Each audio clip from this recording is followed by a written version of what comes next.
welcome to the Wolfchase Toyota Insider on the Memphis Tiger Network. I'm Jeff Brightwell alongside baseball coach Matt Reiser, and coach season is now underway, out to a 4-4 start, just 8 games into a 56-game schedule. Yeah, learning a lot about our club pretty quickly here. We've had our challenges here early, a few extra inning games, a few tight ball games, and seen some good things. I think there's obviously still a lot of room to grow, but the bats have come out hot, and I think the pitching staff, the starting pitch has been pretty good. We've got to figure out some things in that back in the bullpen, but as we've gone along, we've kind of figured that out a little bit. Of course, people that follow baseball know that the pitching is going to take a little bit longer to figure out. It doesn't matter if you're a new coach or you've been somewhere 10 or 15 years. The guys that can hit, usually you're going to be able to identify them a lot quicker than how to piece the pitching, especially once you get into the bullpen. Yeah, I think that's it. Figure out what pieces go where. And obviously open a weekend, I'll take full responsibility for it. Probably mismanaged a few things there in the bullpen where we probably should have came out with 3 wins, in all honesty, instead of a 1-2 weekend. But again, we continue to talk about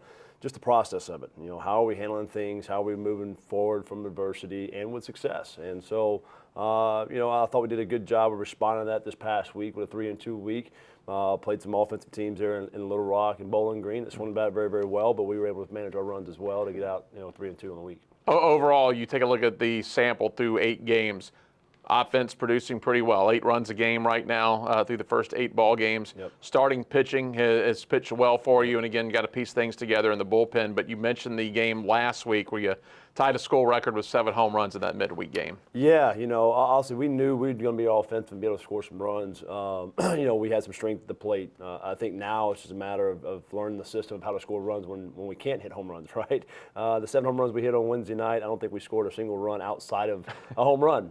So obviously this weekend it was good to see our offense grow. I think on Saturday we had maybe 6 or 7 stolen bases, had some really quality at bats. The strikeouts cut tremendously down. We only had 1 on Saturday and only 4 on Sunday. So, that offense, yes, they can swing and they can bang a little bit, but we talked about it. I mean, the weather in the ballparks are going to play different. And so when the wind's not blowing out, or if we're not in a small ballpark, maybe we can't get the ball out of the ballpark, we can't say, hey, man, we hit 10 to the Warren track this week. Yeah. We got to find a way to be productive and have good outs and be able to run the bases as well. And we saw that grow, especially this weekend. As far as this weekend against Bowling Green, you take the series. You run into an All-American pitcher that pitched like an All-American on Friday. Yep. Crazy game on Saturday. Then yesterday, you're able to get the lead early and work with that lead throughout the ball game. Yeah, like you said, Friday night, that's where we talked about we've got to be more offensive. A way to beat that guy on Friday night, because we're going to see a lot of those guys in the American Conference. If we want to win a American Conference championship, we've got to find a way to beat those guys. And so, obviously, we redeemed ourselves there on Saturday and Sunday. 2 guys that pitched really well last week at Middle Tennessee for Bowling Green. We got in there, we were more offensive, and got to the bullpen early. So Saturday's ball game, like you said, a wild game, about as wild as they come for college baseball. Not the way we wanted things to go, but at the end of the day, we got the win like we wanted. The good thing about Sunday is we saw some resemblance, right? Got out to the early lead that first half of the game, and then all of a sudden they started creeping back. Again, an offense that can swing a little bit. When blowing out yesterday, again, an opportunity, another swing here or there, and it could be tight real quick. So to see JT Durham come in and get his first career save, really proud of what that young man was able to come and do and shut the door there. JT's done a little bit of everything, man, and you may see a lot of your middle relievers get the decisions right now, but he's 2-0 right now with a save, so he's been able to really do a lot to contribute for you. Yeah, 100%. Well, this is that 5th-year senior we're talking about, a young man that's been in the program for a long time. Has had some success in the program, had some success last year, and a guy that we trust. I mean, we know what we're getting every time we run out there consistently of what the mentality is going to be. He's not going to be afraid of the moment. He's not going to shy away from the competition. He's not always going to have his best stuff, but we know he's still going to compete in those moments and give us an opportunity to win. And like I said, we've had 4 wins so far, and he's had the deciding factor in 3 of them, 2 wins and a save there. So he'll continue to get those opportunities. We're in these 5-game weeks early in the year. Probably a little bit much for us with our pitching staff being as thin as it is, but these guys are finding ways to kind of get in there and get some things done, and so I think you'll see JT kind of slide maybe in the midweek starter or continue to be that long reliever for us. And look, early in the year you need the innings too, so that's not a bad thing. Brennan DeBose has started out really well. I think 357 last week, couple of home runs, also had a grand slam in that week, steal of home. Pretty complete week for Brennan. Yeah, really complete week.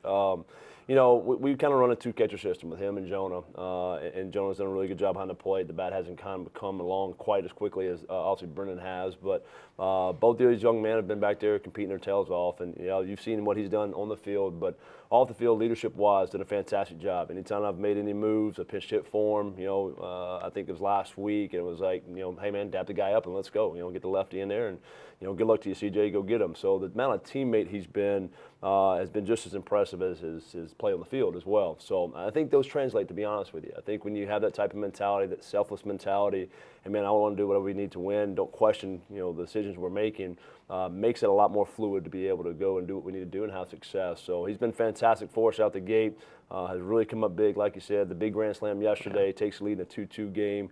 Stole home in a situation on Saturday, and, man, they get the double play ball. Feel like they're going to get out of the inning, only one run scored, with the bases loaded, nobody out. That's a win for the defense in that situation. He saw it, he turned it loose. We talked about it. So, hey, man, if you got it, take it. And obviously took that steal at home. So continues our record of being undefeated anytime we've stole home in my career. There you go. So we made it interesting there at the end. But yes, we were still undefeated when we were still home. Play a 2-game series with Tennessee Martin Tuesday and Wednesday over at FedEx Park. Yep. Some coaches like playing the 2-game series midweek. A lot of times you just see single games on a Tuesday and Wednesday, but Yep. 2-game series, I think, allow teams to either highlight or get exposed depth-wise. Yeah, 100%. And for us, I'll be honest with you, with all the games we played so far, it's nice to have the same team, back-to-back Tuesday and Wednesday, just from a scouting report standpoint, obviously game planning standpoint, the strategy we're trying to put in there. So for us, we're excited about UT Martin coming down. Always, doesn't matter what kind of year we're having or they're having, obviously it's a little bit of a rivalry there. They'll come in with their best bullet to come and take us. And so far they've swung the bat well. Mm-hmm. We've talked to a few guys in the first couple of weeks and say, hey, man, they're physical, they're offensive, they're going to be able to swing the baseball, or swing the bat and throw the ball around a little bit. And the wind's blowing out tomorrow night. Yeah. So it should be interesting, honestly, with our offense and their offense. I think the wind's at 25 to 30 miles an hour. So, again, for us, it's going to be, doing what we need to do, right? Focus on what we need to. We'll send Cade Davis out there tomorrow. He was pretty decent in the start last week as far as filling up the zone. We'll expect him to do the same thing next week as well. And then over the weekend, Wright State, for people that don't know, Wright State is a regional contender on a very regular basis. This is not a bottom of the pack team from up north. This is a team that is used to playing in regional. So that's going to be a very telling series for you. I think it is. I think it's going to be a really good marker of where we'll, kind of put ourselves from the American Conference standpoint, right? They could slide right into the American Conference and compete for American Conference Championship right away. Been in regionals, like you said, I can't remember how many years out of the last 10, but I mean, it's 8 to 9 in the last 10 years. I mean, they're every year in, year out type of team. And the record will deceive you a little bit here early in the season because they always load up with the Power Fives early because the conference, they know that they need the RPI. They've got to play the non-con schedule like they need to. So they might come in at 2-6, but they had a weekend against Oklahoma and a weekend against North Carolina. So it's a little deceiving sometimes. It's a really good club. It's a very aggressive club.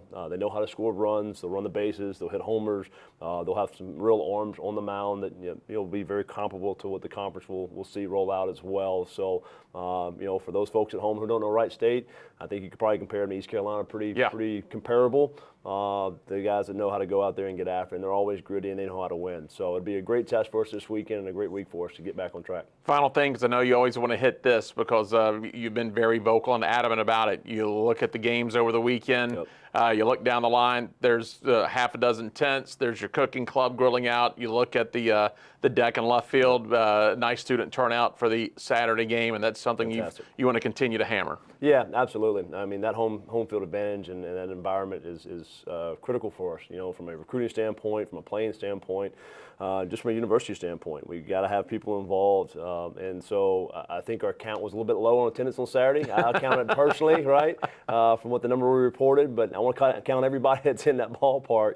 But no, it was fantastic. Like you said, we had the grills going. We got the good barbecue after the game with that cooking club. And then obviously that student section they were fantastic, man. It was great to see those guys out there energized. And again, you could feel it. When it was time to come back in that 9th inning, we needed a couple runs to walk them off.